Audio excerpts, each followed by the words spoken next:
pemirsa, indeks harga saham gabungan ditutup di zona hijau, menguat tipis saja di 0,08% di level 6.177,139.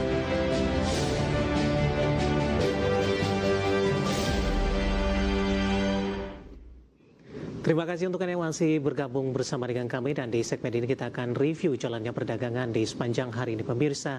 Di perdagangan awal pekan, indeks harga saham gabungan berbalik ke zona hijau, namun belum mampu bertahan di atas level 6.200-an. Dan kami ingatkan kembali, Anda masih bisa berpartisipasi di WhatsApp interaktif seperti yang tertera di layar televisi Anda nantinya. Dan saat ini kami sudah terhubung melalui Zoom bersama dengan Bapak Yosef Gawetua yang merupakan founder of Namora Fund. Kita akan langsung sapa saja Pak Yosef. Selamat sore, apa kabar Pak? Selamat sore Mas David, kabar baik. Terima kasih Pak Yosef sudah meluangkan waktu di IDX Channel. Pak Yosef, langsung saja kita review Pak aktivitas perdagangan jelang libur akhir pekan. Fluktuatif nih Pak, lumayan tinggi. Karena beberapa menit yang lalu sempat berbalik menguat secara mendadak Pak hingga ke 6.200-an, dan saat ini beberapa menit jelang penutupan laju penguatan kembali terbatas ke 6.100-an. Dalam sepekan IHSG masih mempertahankan posisi di zona hijau, menguat di 5%. Kalau untuk sepekan terakhir sebenarnya kita belum melihat ada inflow dari investor asing yang signifikan yang akhirnya bisa membuat indikasi bahwa IHSG akan menemukan bottomnya nih, akan selesai nih, akan segera rebound.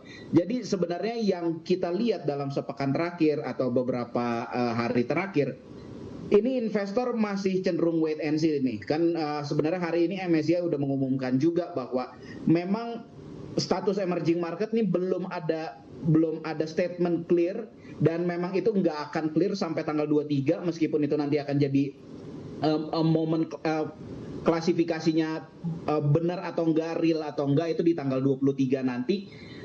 Menurut saya itu juga nggak akan dibuat clear statement bahwa resiko tentang IHSG atau tentang bursa saham di Indonesia itu akan beres semuanya. Enggak, ini akan seperti feedback loop. Jadi bukan clear statement kalau sekarang kita lagi nunggu bola dari MSCI, nanti MSCI akan lempar bolanya lagi ke regulator untuk memperjelas nih apakah benar-benar investor asing bisa masuk nih, bisa akses pasar modal di Indonesia dengan baik. Jadi kalau menurut saya ini masih dekat, masih erat hubungannya.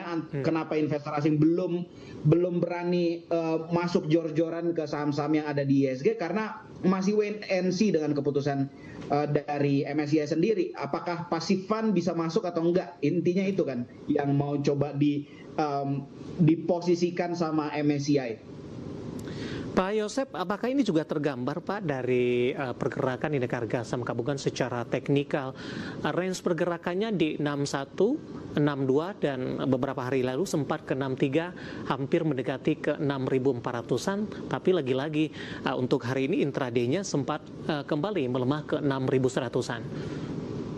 Iya, volatilitasnya jadi belum tinggi kan. Ini kan kita istilahnya lagi ada di masa konsolidasinya nih. Iya. Kita belum benar-benar rebound. Jadi investor semuanya masih coba ambil posisi ini untuk barang-barang yang udah murah, yang istilahnya resikonya relatif lebih rendah dibanding yang lain. Itu mereka mulai collect. Tapi untuk saham-saham yang memang ada di posisi lebih rentan, itu mereka cenderung wait and see. Kalau di posisi saat ini Mas David, kalau buat saya lebih saya sendiri lebih prefer dalam posisi seperti ini ambil yang resiko terhadap MSCI-nya itu udah relatif kecil atau bahkan hampir nggak ada.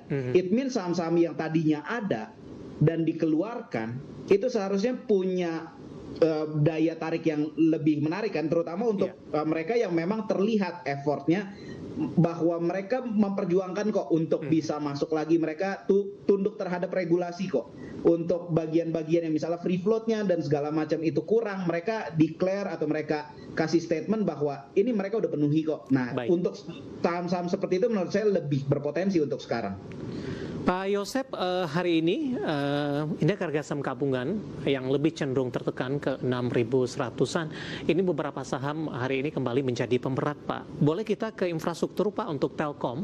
Hari ini melemah dalam kembali, sudah 2 hari perdagangan terakhir pasca dari eksiden dividen dividennya. Telkom hari ini melemah 7%, 2580, dan catatan lainnya adalah di sesi pertama pada siang tadi, Telkom termasuk dua besar yang dilepas oleh asing di 175,6 miliar rupiah.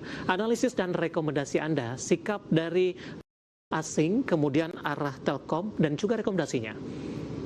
Kalau untuk posisinya sebenarnya ini kalau kita lihat konsentrasi dari tekanan jualnya ya, ini memang tekanan jualnya itu lebih berfokus ke Danantara. Ini kalau misalnya kita lihat klasifikasinya, Telkom menerima outflow, Bank Mandiri outflow, BRI juga outflow. Jadi memang ada konsentrasi tekanan yang mengarah ke sana. Kita nggak bisa lihat, kita juga belum tahu alasan dari outflow-nya sebenarnya apa, kenapa BCA justru menerima inflow kan. Itu yang perbedaannya kan, ini sama-sama big banks, umumnya mereka bergerak bersamaan, outflow dan inflow-nya juga biasanya bersamaan, tapi ini cenderung berbeda nih hari ini. Jadi kayaknya ada sentimen yang berbeda di luar banking yang akhirnya membuat investor asing sikapnya berbeda antara saham perbankan ini, big banks ini. Untuk Telkom, analisis dan rekomendasinya Pak, apakah ruang pelemahnya akan berlanjut di minggu depan atau pelemahnya sudah terbatas dan level supportnya apakah masih terjaga, dan rekomendasinya untuk Telkom?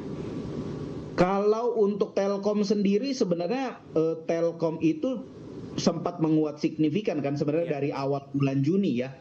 Dari awal bulan Juni. Dan kalau misalnya kita ngelihat sekarang, ini sebenarnya outflow dari investor asing itu masih cukup signifikan di saham Telkom, setidaknya sejak awal bulan nih. Jadi kalau saya pribadi untuk Telkom di posisi sekarang sih kayaknya masih, ini melihat data yang tersedia ya, ini masih terus dijual sama investor asing. Jadi kalau untuk rekomendasi belinya, saya lebih prefer ambil momentum di saham yang penutupan hari ini di 2580, melemah di 7,19%. Nah, dari Telkom kita boleh ke perbankan Pak, BBCA. Anda katakan tadi agak sedikit berbeda ini bank swasta dengan juga bank Danantara. BBCA hari ini terutama di menit-menit terakhir mengalami lonjakan yang signifikan 3,70% ke 6.300, sekaligus level intraday tertinggi hari ini.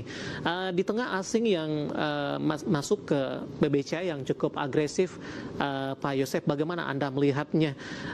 Apakah asing hanya melakukan pembelian sementara, kemudian kembali melakukan aksi jual? Kondisi itu terjadi pada saham-saham perbankan dalam beberapa pekan terakhir.